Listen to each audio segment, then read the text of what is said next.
afin qu'en fin de compte, toute la gloire puisse te revenir. Ainsi nous avons au nom de Jésus-Christ. Amen. Amen.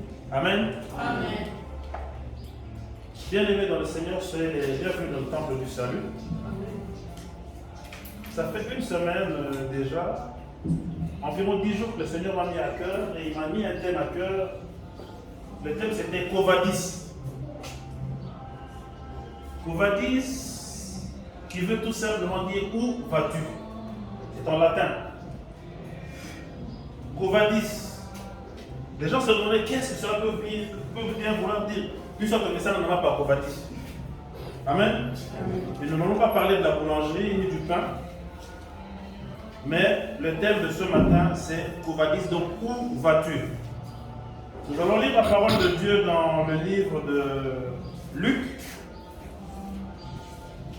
Luc chapitre 10.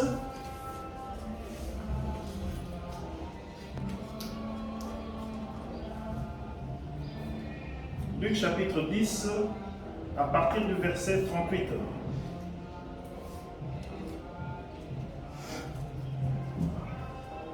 On peut se lever pour la parole s'il vous plaît?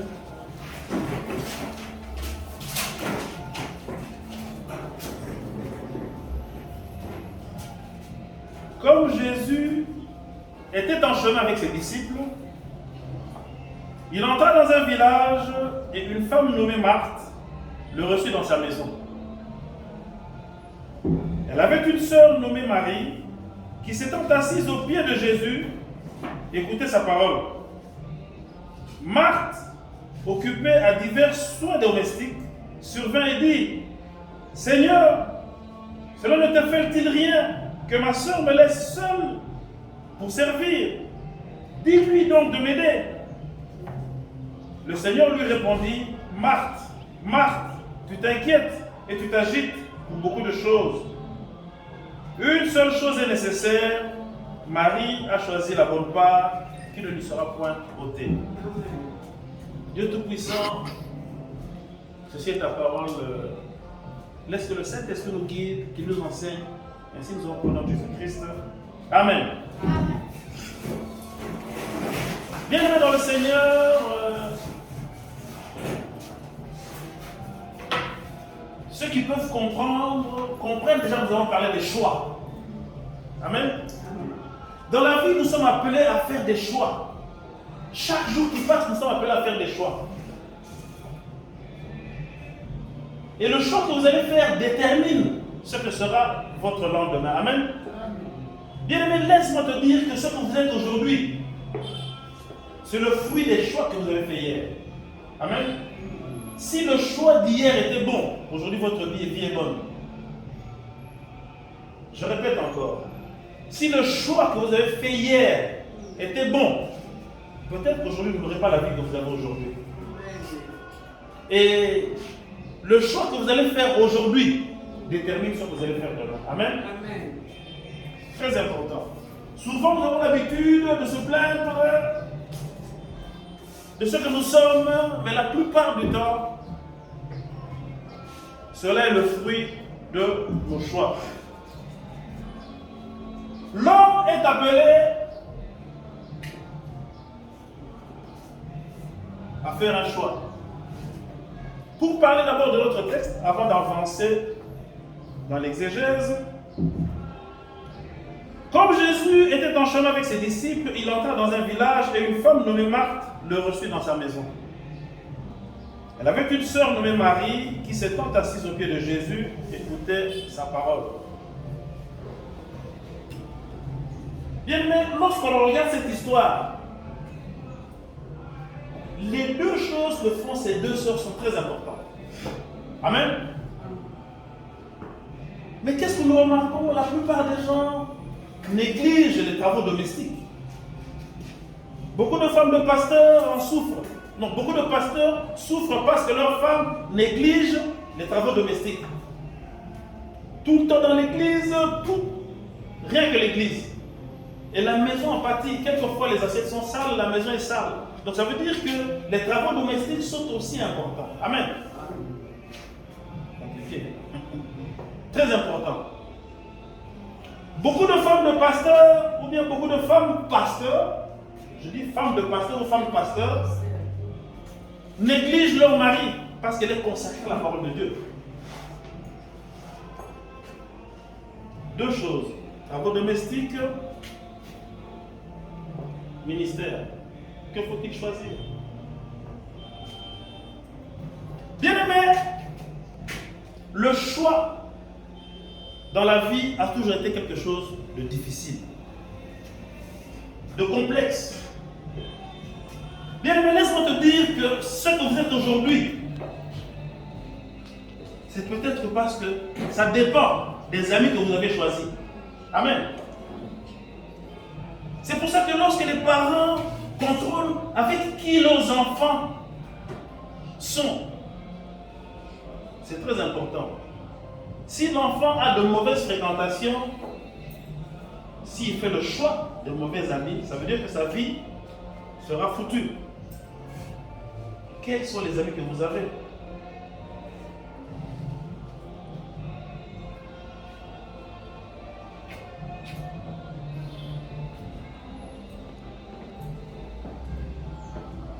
Marthe,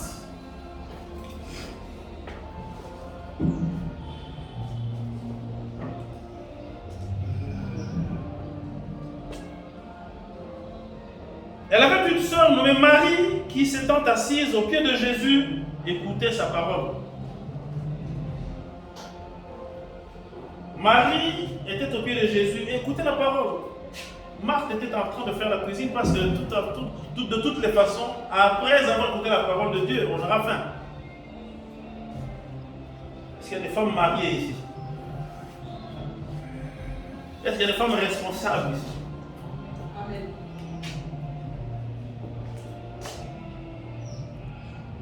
Beaucoup de gens souffrent d'estomac à cause de...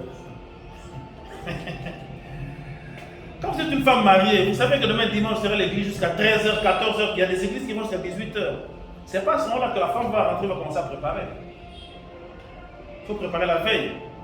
Vous ne revenez que pour chauffer. Amen. Alors Marthe avait choisi, selon elle, elle avait bien choisi, elle avait trouvé que c'était ça le plus important. Faire la cuisine, faire le ménage. Et elle se plaignait. Tout le travail me revient. Mais elle avait fait son choix.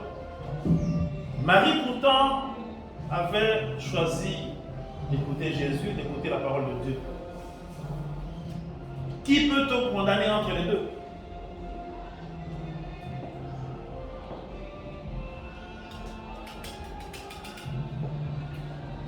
Et Marthe se plaignait, mais Jésus dit à Marthe, Marie a choisi la bonne part. Amen.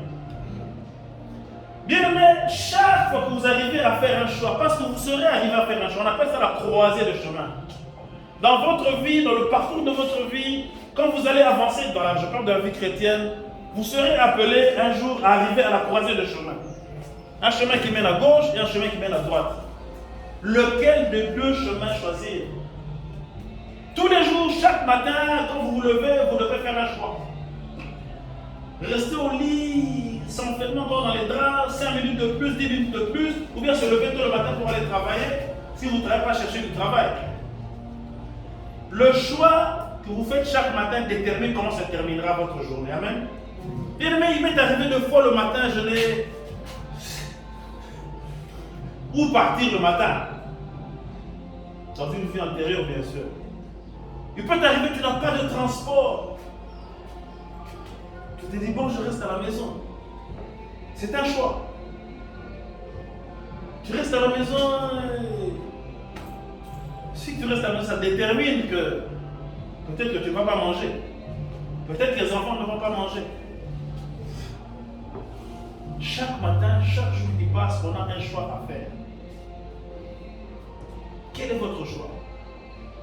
Aujourd'hui, vous avez fait le choix ce matin de venir à l'église. Il y en a d'autres qui ont fait le choix. J'irai dimanche prochain. Amen. Quel est ton choix aujourd'hui? Bien aimé, la vie de plusieurs personnes a été gâchée dans le choix des amis. Les parents te disent, je n'aime pas voir ce garçon, je n'aime pas voir cette fille ici. Bien aimé, c'est pour ton bien. Je n'ai jamais vu un parent qui cherche l'échec de son enfant. Amen. Un parent chrétien, bien sûr. Quand on t'interdit, le parent, il sait pourquoi. Quelquefois, on veut vivre notre propre expérience. Bien, mais le choix a toujours été quelque chose de difficile. Il y a beaucoup de gens qui se sont égarés dans le choix de leur cursus universitaire, dans le choix de leur cursus scolaire. À l'époque, je ne sais pas pourquoi il y avait on appelait ça le CO, hein, cycle d'orientation. Amen. Un enfant, quand il arrive c'était en quelle classe le CO? Première CO, oui, c'était pas la sixième des humanités, je crois. Oui. Et qui devait affronter le secondaire. Maman, je crois que c'est comme ça, non? Vous qui êtes enseignante. Voilà. Il y avait le premier CO, deuxième CO. Deuxième. Voilà. C'était pour orienter les gens. C'était parce que l'adulte, il peut déceler ici que les malades ou bien ici que les malades. Aujourd'hui, les enfants sont abandonnés à eux-mêmes. Je ne sais pas comment est-ce que les enfants font maintenant pour choisir le cursus. À l'époque, il y avait le CO. Pendant le CO, vous pouvez encore changer. Papa, toi, tu es fort. Toi, tu t'imagines que tu es fort dans tel domaine. Mais tu avances et tu trouves que tu es en train d'échouer. Tu peux encore changer pendant le CO. C'est un CO qu'on pouvait déposer que moi, dans ma classe, il y a tel domaine et on pouvait l'orienter. Que dans ça la maths physique, que dans ça la littéraire, que dans ça la... Et moi, j'ai toujours estimé, et je regrette d'ailleurs de ne pas avoir fait pédagogique. Je regrette de ne pas avoir fait pédagogique. Moi, j'ai fait littéraire. Mais je regrette, moi, si quelqu'un veut me demander conseil, je vais envoyer quelqu'un faire pédagogique. Envoyez vos enfants faire pédagogique.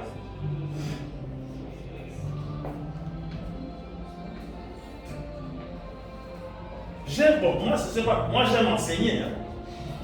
J'aime enseigner, ça fait en 2000, avant que je commence à l'hôtel de ville, je donnais des cours à l'ISP Gombe. J'enseignais à l'ISP Gombe. Et quand j'ai commencé à l'hôtel de ville, le temps ne me permettait plus, c'est comme ça que j'ai abandonné. Mais l'enseignement, c'est quelque chose de spécial. Enseigner, c'est bien. Mais les gens se disent, ah, enseignant, il regarde son prof, il dit son prof, ça peut être beau, il s'imagine. Non. L'enseignant ouvre les horizons, l'enseignement. Quel choix avez-vous fait pour votre vie? Amen.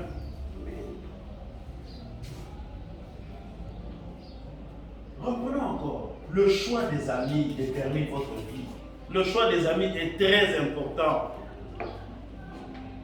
Regardez autour de vous. Quels sont vos amis? Est-ce que ce sont des amis que vous pouvez présenter? Est-ce que vous êtes fiers de vos amis?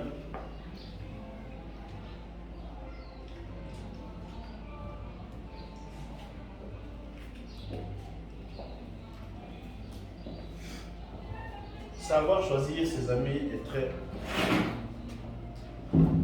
important.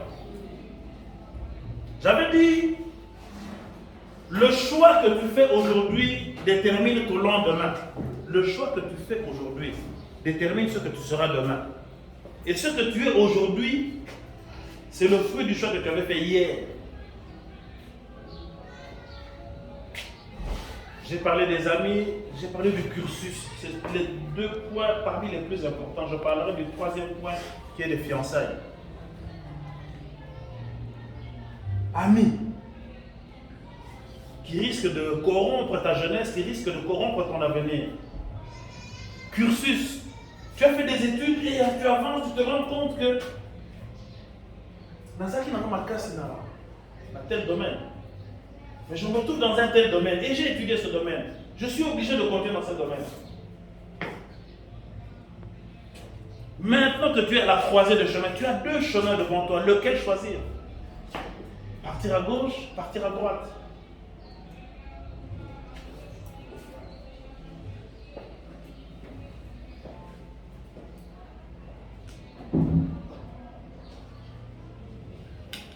On va parler des fiançailles. Je vois les sœurs qui sourient là. Les fiançailles. Bien aimé, mon frère, ma soeur, le choix que tu fais aujourd'hui de ton fiancé, de ta fiancée, détermine ce que tu auras demain dans ta vie. Amen. Amen. Si tu fais un mauvais choix, sache que ta vie est gâchée. On ne blague pas avec le choix du conjoint.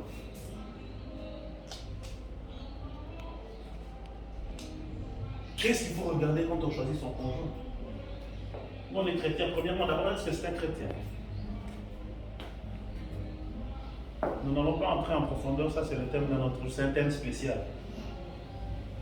Juste pour te dire que la femme que tu choisis aujourd'hui détermine ce que ta vie sera demain.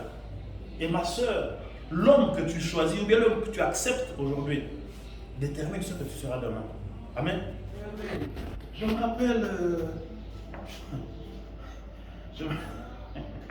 rappelle d'une aînée. Aujourd'hui, elle doit avoir les 75 ans. Elle est restée femme seule toute sa vie. À l'université, elle avait un fiancé. À l'université, elle était très jeune, elle était très belle, grande de taille, hein, distinguée, bon français, donc bon chic, bon genre,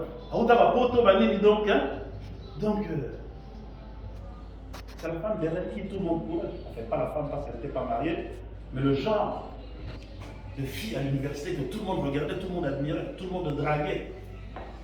Le genre de femme que tout le monde aimerait avoir chez soi parce qu'elle est belle de corps, de visage et tout. Mais elle avait un fiancé.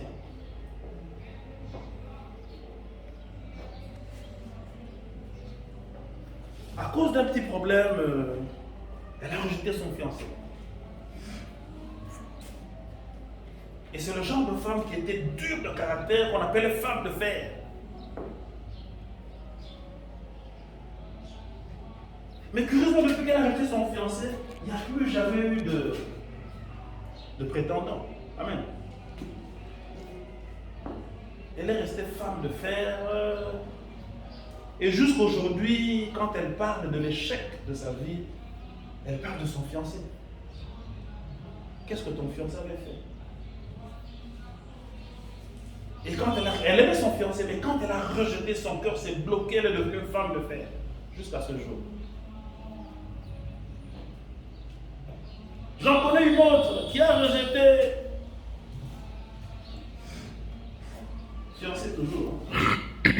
Elle a rejeté l'homme qu'il aimait, se disait, l'homme était un avocat. Vous savez, être avocat aujourd'hui à Kinshasa, quand on n'a pas de grandes relations, c'est compliqué. C'est le gros mobile, le rebat dans mon colonie. Quand je demande 10 $, il n'a pas. Ma soeur. Quand je demande 20 $, d'ailleurs, et si tu as ça, vous n'avez même pas 100 $. D'ailleurs, les avocats n'ont même pas de salaire. Amen. Profession libérale. Il peut faire 3 mois, 4 mois, il n'a pas 10 $. C'était un jeune avocat, brillant bien sûr, mais dans un cabinet, il n'y avait pas beaucoup de marché. Elle a rejeté cet homme-là. Elle s'est jetée sur un commerçant qui... Au moment où je vous parle, cet avocat est ministre. Amen. Ministre. Il n'avait rien. Il avait étudié. Samy connaît cet avocat. Ministre. Croiser le chemin. Que faut-il choisir? Vous êtes en train de souffrir. Pour pas la en bon côté. Partir, rester, vous êtes dans les fiançailles. Parce que le mariage, on ne peut pas en parler. On ne parle rien que des fiançailles. Ou bien un mari un prétendant qui vient, qui veut vous épouser. Qui a étudié peut-être, mais qui n'a pas de travail, faut-il le rejeter? Croiser le chemin. Lequel faut-il choisir? Il y a un riche commerçant qui n'est peut-être pas chrétien, mais qui a de l'argent qui vient, qui se présente.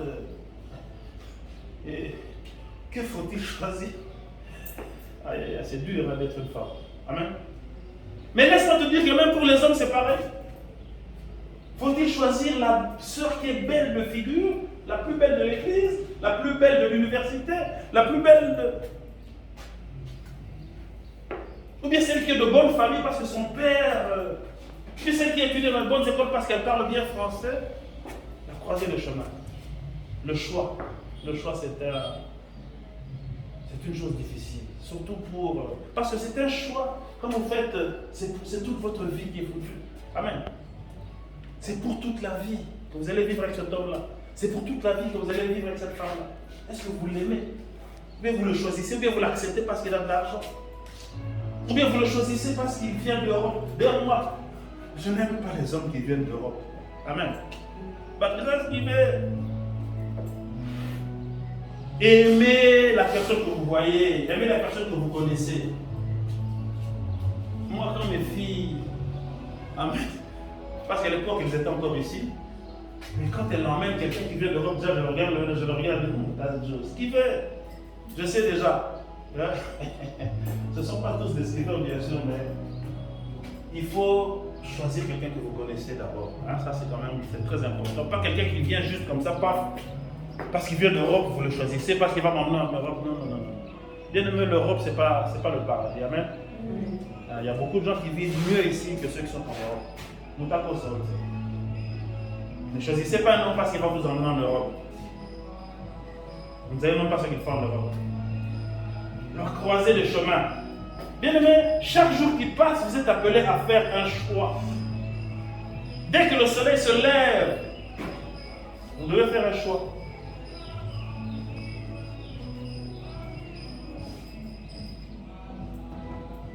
Marie a fait le bon choix.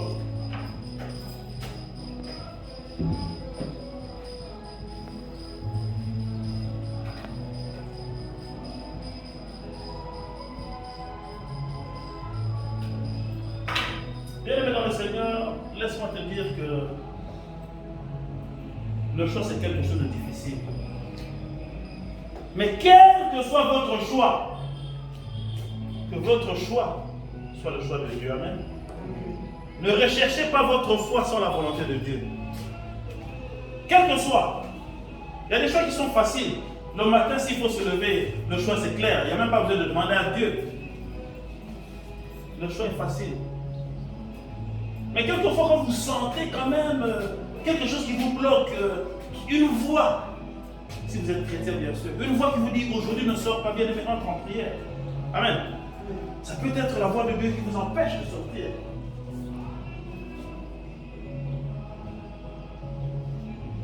Il m'est déjà arrivé d'entendre une voix qui me disait aujourd'hui ne sors pas. J'ai dit arrière de moi Satan, je croyais que c'était la voix du diable et j'ai chassé la voix de Jésus qui me parlait, qui me demandait de ne pas sortir. Là, il a coupé moi bien une voix exactement qui m'a Amen. Savoir faire la distinction, avoir le discernement. Bien aimé, laisse-moi te dire que chaque matin, chaque jour qui passe, il y a des choix à faire. Les grands choix de la vie dont on a parlé, d'abord dans la jeunesse, on a parlé du choix des amis, très important. Un ami qui vous emmène toujours dans... Bien aimé, laisse-moi te dire que beaucoup de filles, leurs vies ont été gâchées à cause du choix d'une mauvaise amie qui t'emmène. Tu vois qu'elle réussit, elle ne travaille pas, mais elle a un iPhone, je ne sais quel, 20, 30, je ne sais pas. Elle ne travaille pas, mais elle a déjà une voiture. Elle ne travaille pas, mais elle est toujours bien habillée. Elle met des cabelles, je ne sais pas, ce qui a $500, 600. À l'époque, il y en avait, je ne sais pas si ça existe toujours, des cabelles de $600, quelqu'un qui ne travaille pas. Toujours habillé, bon chic, bon genre. Tu lui poses la question comment tu fais, elle te dit, viens, je vais te montrer comment je fais. La croisée de chemin. Quelle amie choisir? Celle qui est toujours en ma bouche, mais qui va avec sa Bible à l'église, ou bien choisir celle qui est toujours bon chic, bon genre? Quel est ton choix? Chaque jour qui passe, nous devons faire des choix. Le choix que vous faites aujourd'hui détermine ce que tu seras demain. Beaucoup de gens, leur vie a été gâchée à cause d'un mauvais choix des amis. Des amis qui vont t'emmener dans la perdition, qui vont t'emmener dans des voies hostiles à la parole de Dieu. Et laisse-moi te dire que ton choix ne peut pas être contraire à la volonté de Dieu, ne peut pas être contraire à la parole de Dieu. Chaque fois que tu dois faire un choix, bien-aimé, plie tes genoux à terre et demande la volonté de Dieu. Amen. Mais il y a quelques fois où la volonté de Dieu n'est même pas nécessaire à rechercher parce qu'elle est claire. Amen. Tu as engrossé une fille. Tu es chrétien. Assume. Tu ne vas pas demander la volonté de Dieu, mais la volonté de Dieu est claire.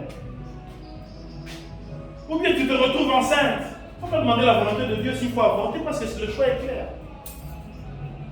La volonté de Dieu ne peut pas être contraire à la parole de Dieu. Que dit la parole de Dieu? Donc, premièrement, lorsqu'il y a un choix à faire, que dit la parole de Dieu à ce sujet? Quelquefois, il n'y a même pas besoin de prier. La volonté de Dieu est claire, écrite noir sur blanc dans la Bible.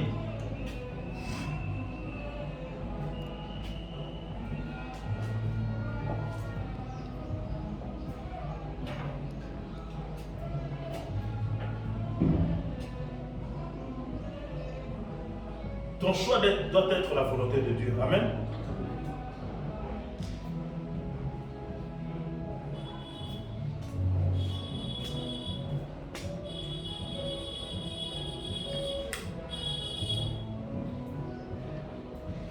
La croisée des chemins. La volonté de Dieu.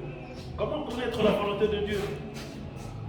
La volonté de Dieu est écrite dans sa parole.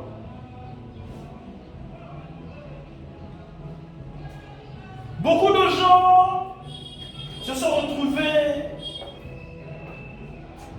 avec une vie gâchée parce qu'ils ont choisi leur propre volonté.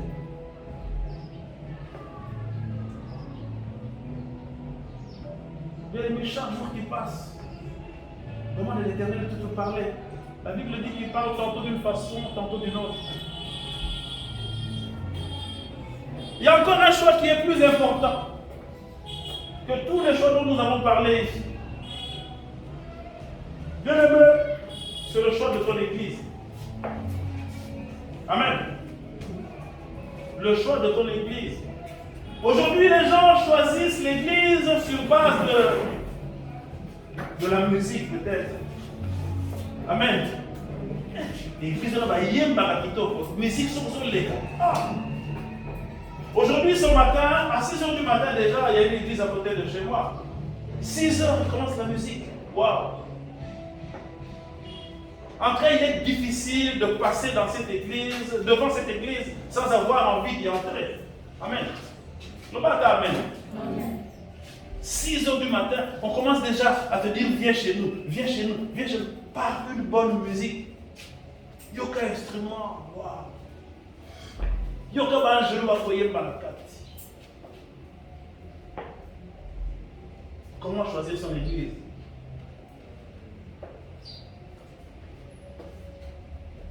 Lorsque Jésus-Christ m'a appelé à le servir, non, pas lorsqu'il m'a appelé, lorsque j'ai accepté de le servir, la première chose qu'il m'a demandé de faire, c'était d'écrire un livre sur le choix de l'église. Comment choisir son église? Je crois que finalement, cette fois-ci, quand je vais voyager, je vais quand même publier ce livre du temps. En 2012, en 2002, lorsque j'ai commencé à écrire ce livre, je n'étais pas pasteur. Et c'était comment aider les chrétiens ou les non-chrétiens à choisir une église.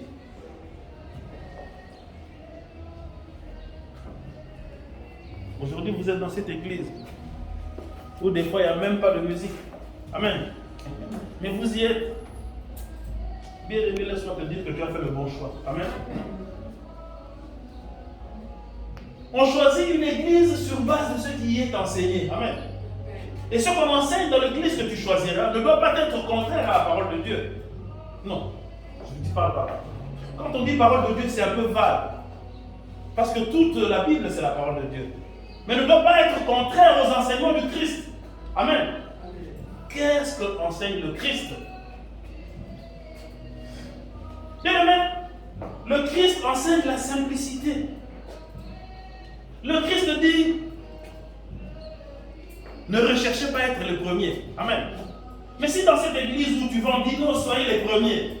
Soyez impactés, c'est vous qui devez impacter. C'est vous qui devez être le premier, le meilleur de tous. Cette église n'enseigne pas la parole de Jésus-Christ. Jésus-Christ enseigne le pardon. Mais dans l'église où toi tu vas, on enseigne la vengeance. Mais pourquoi rester dans une telle église? Sors, recherche là où on enseigne la parole de Dieu. Là où on donne les enseignements de Jésus-Christ. La seule mesure et la meilleure pour choisir une église, c'est comparer avec les enseignements de Jésus-Christ. Pas les enseignements de Dieu en général, mais les enseignements de Jésus-Christ. Amen. Je ne peux m'attarder sur ce sujet, on en a déjà assez parlé. On en parle d'ailleurs tous les jours. Bien que les gens ne comprennent pas. On peut enseigner aujourd'hui, mais les gens, on a quelqu'un qui séminaire, ou est pas tel pasteur. Enfin. Mais vous savez que ce pasteur-là est contraire. Il enseigne des enseignements contraires aux enseignements de Jésus-Christ. Mais qu'est-ce que vous allez y faire? Aujourd'hui, les gens choisissent leur église parce que c'est une grande église avec beaucoup de voitures dehors, espérant que nous allons vous fiancés à Zanamoutou. Hein? Bien aimé, laisse-moi te dire que ton fiancé, c'est Dieu seul qui sait là où il est. Amen. Il peut l'emmener même là où tu es. Peut-être même pas à l'église. Peut-être tu rends une visite quelque part et tu le rencontres. Dieu a sa façon de faire. Amen. Et peut-être que c'est toi qui vas emmener ce fiancé ici. La croisée de chemin. Quel est ton choix? Choix très important dans la jeunesse. Choix des amis. Choix du cursus scolaire ou universitaire, ce que tu vas faire dans ta vie. Choix du conjoint, choix du fiancé. Et plus important, choix de l'église. Bien aimé, laisse-moi te dire que si tu passes une minute, si tu passes une seconde dans une mauvaise église, tu peux perdre ta vie. Ta vie peut être déroutée. Dans une église où l'on ne respecte pas les enseignements de Jésus-Christ. Dans une église où on prêche le judaïsme. Il s'appelle aujourd'hui judéo-chrétien. Mais bien aimé, le judaïsme, c'est celui-là qui a condamné Jésus-Christ. Le judaïsme, c'est celui qui a mis Jésus-Christ sur la croix. Grâce aux enseignements qui sont dans la Bible. Bien aimé, ce sont des enseignements qui sont dans la Bible qui ont mis Jésus-Christ sur la croix. Je ne sais pas si vous le savez. Oh, ils appellent la Bible, oui. Oh, David a ça qui paye. Bien aimé, laisse-moi te dire que David n'était pas chrétien. David n'était pas chrétien. Beaucoup de choses qui sont dans la Bible ne sont pas des enseignements de Jésus-Christ, sont contraires aux enseignements de Jésus-Christ. Je ne sais pas comment est-ce que les gens n'arrivent pas à comprendre cela. Ce n'est pas parce que cela est dans la Bible.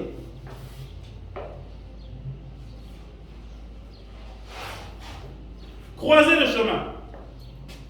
Dans la vie, on a appelé à faire des grands choix dans la vie quand on est jeune, le choix des amis. Et souvent, le choix des amis doit être orienté bien. Mais si vous êtes parent, regardez qui est l'ami de votre fils. Regardez qui est l'ami de votre fille. Si vous laissez passer cela, demain votre enfant deviendra Koulouna. Demain votre fille deviendra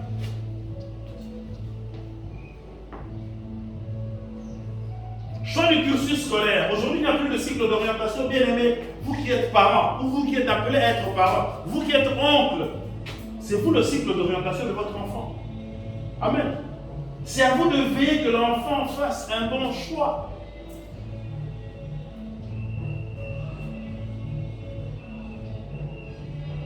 Troisième choix, choix du conjoint. c'est aussi un choix très important parce que c'est avec votre conjoint que vous êtes appelé à vivre le restant de votre vie. Pour le meilleur et pour le pire. Aujourd'hui, vous le voyez, il est bien, il est beau, il est grand, intelligent. Demain, il peut faire un accident. J'étais choqué quand je suis venu ici. J'ai vu certains petits frères, certains amis, leur vie.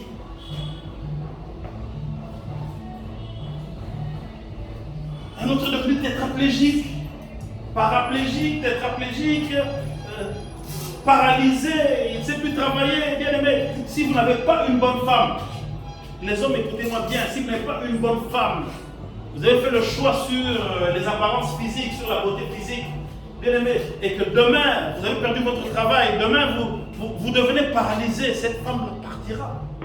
Amen. Elle partira.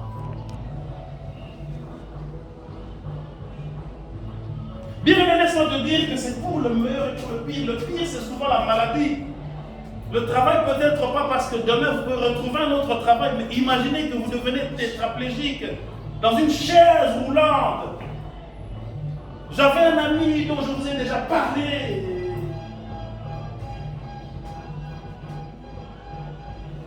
Pour qu'il fasse ses besoins, suivez-moi bien, pour qu'il fasse ce besoin, il faut remettre la main dans son sphincter, qu'on mette un gant, qu'on retire les excréments. Chaque jour, pour qu'il aille à la toilette, il faut qu'il se couche. Quand il est au boko, comme on dit, il y a ici à nous. Et si vous n'avez pas une bonne femme, vous croyez qu'elle restera? Elle vous abandonnera. Le choix du conjoint est un choix des plus importants. Pas le plus important, mais des plus importants, parce que le plus grand choix à faire, on en parlera dans la conclusion. Lorsqu'on se marie, c'est pour le meilleur et pour le pire. Regardez cet homme qui vient vous dire aujourd'hui je t'aime. Est-ce que demain, si vous devenez malade, si vous avez la gale, si vous perdez votre beauté, est-ce que cet homme-là restera? Pourquoi est-ce qu'il vous aime? Il vous aime à cause de votre beauté? Ou bien il vous aime parce que... Pourquoi est-ce qu'il vous a choisi? Est-ce qu'il vous aime rien que par son cœur, ou bien il aime par sa tête? Quand on aime quelqu'un, il y a plusieurs façons d'aimer. On peut aimer par les yeux, belle d'apparence, on aime par le cœur, parce que vous êtes aimé par la tête, parce qu'il a réfléchi, il a dit que cette femme, c'est la femme de ma vie, c'est la femme de mon ministère, c'est la femme avec qui je vivrai toute ma vie. Est-ce qu'il vous aime de quelle façon est-ce qu'il vous aime? Et vous aussi, quand vous aimez quelqu'un, de quelle façon est-ce que vous aimez cette personne-là? Ce que vous êtes aujourd'hui, c'est le choix que vous avez fait hier. Et ce que vous choisirez aujourd'hui détermine le choix, détermine ce que vous serez demain. Est-ce que vous vous imaginez dans 10, 15, 20 ans, toujours avec cette personne-là? Souvent, ce sont les femmes. L'homme qui a choisi la femme à cause de sa beauté, demain, est-ce qu'elle aura toujours cette beauté? J'avais suivi une anecdote qui m'avait touché, qui m'avait fait pleurer, et c'était un geste extraordinaire d'amour. Oui, cet homme m'avait choisi la plus belle, mais il l'aimait sincèrement. Je ne dis pas qu'il faut choisir les femmes qui sont moches. Non, les femmes bonnes, il y en a qui sont de bon cœur aussi. Mais cette femme-là, est-ce que vous l'aimez seulement parce qu'elle est belle? Alors, il y avait un homme qui avait aimé une femme qui était la plus belle du quartier, la plus belle du village, peut-être même la plus belle du pays, mais il l'aimait sincèrement. Et cette femme est tombée malade. Elle a une maladie qui lui a fait perdre son visage, qui lui a fait perdre sa beauté. Elle est devenue, ce qu'on dit communément, un monstre. L'œil qui pendait, une maladie qui...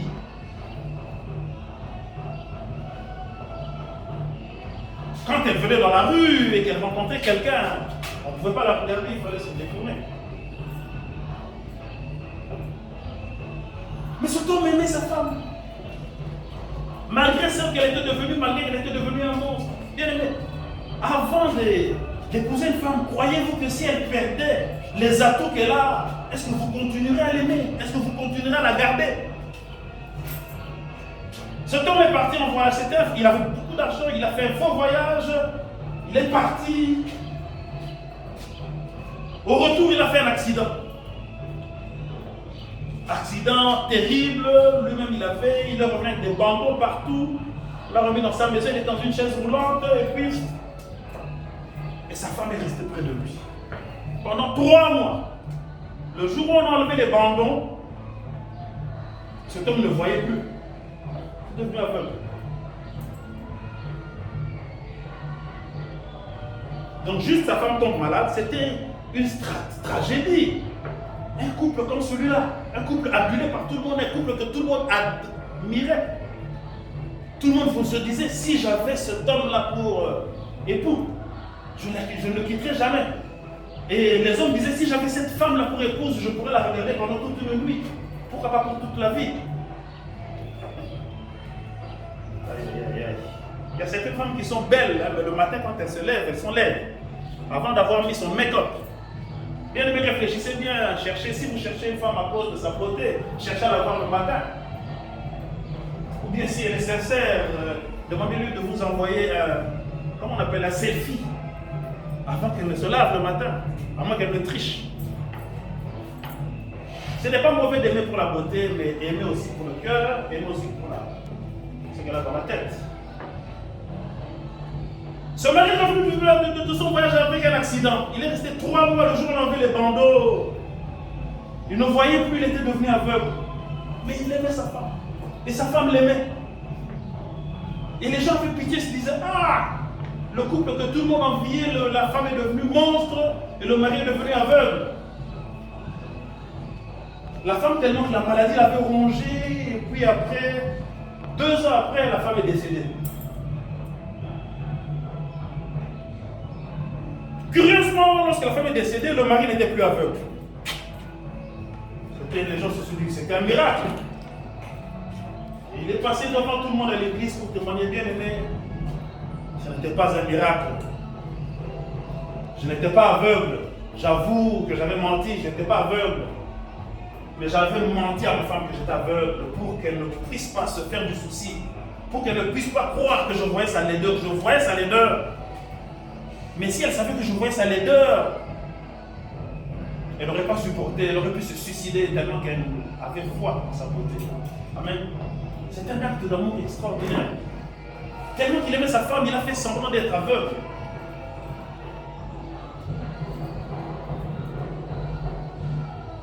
Le choix du conjoint est un choix très important.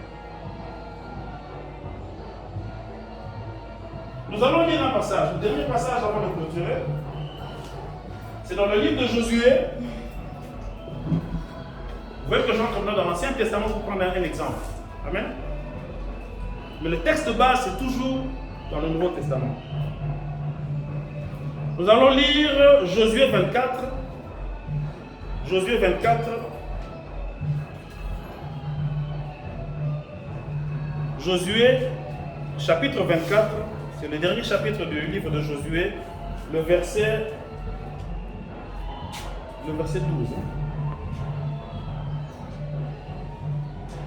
Le verset 15. Bon, on va voir si on peut prendre à partir du verset 12. Josué 24, 15. Pour gagner du temps, on passe directement au verset 15. Josué dit ceci. Et si vous ne trouvez pas bon de servir l'Éternel, choisissez aujourd'hui qui vous voulez servir. Amen. Ou les dieux que servaient vos pères au-delà du fleuve, ou les dieux des Amoréens dans le pays desquels vous habitez, mais moi et ma maison. Amen. C'est le premier thème de cette église quand on a commencé. Si vous vous rappelez, c'était notre premier thème, moi et ma maison, nous servirons l'Éternel. Bien aimé, il arrive dans la vie d'un homme, partout il passe, chaque matin qu'il se lève, il a des choix à faire. On a parlé du choix des amis dans la jeunesse. On a parlé du choix du cursus scolaire et ensuite du cursus universitaire dans lequel il ne faut pas se tromper. On a parlé du choix du conjoint, fiançailles. Et maintenant, nous allons parler du choix le plus important. Non, on a parlé ensuite du choix d'une église. Amen. Qui est aussi un choix non négligeable, parce que si vous partez dans une mauvaise église, dès mon livre, je ne vous en ai pas parlé, c'est intitulé Église.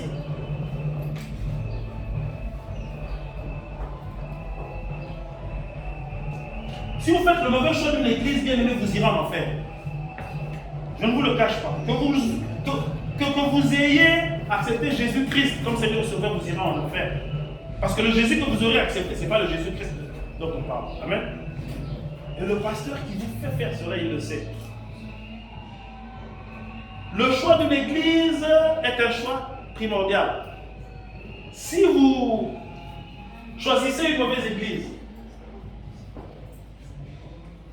le titre du livre c'est Église, ticket pour le ciel ou pour l'enfer.